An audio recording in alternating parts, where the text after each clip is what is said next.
তাকে বলেছি যে দেখো, মানে আমরা যে লড়াই নেমেছি, আমার একটা মনে হয় কি কোন রাজনীতিবিদের না বাসায় মৃত্যুটা হইতে পারে না, এটা কোনো ভালো মৃত্যু না।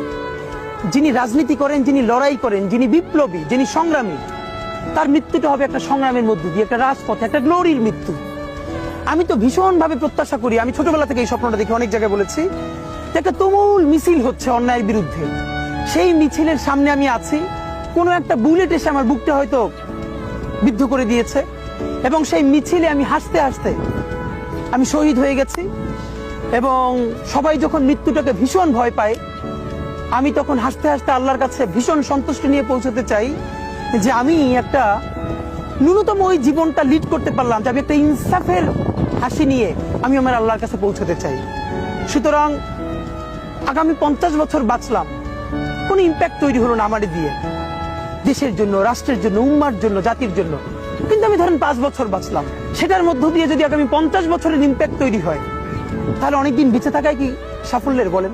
শহীদ প্রেসিডেন্ট জিয়াউর রহমান কয়টা দিন বেঁচেছেন, কিন্তু ভাবেন আজকে পর্যন্ত উনি আমার অনুপ্রেরণা। হাঁটতে হাঁটতে আমার পা ফুলে যায়।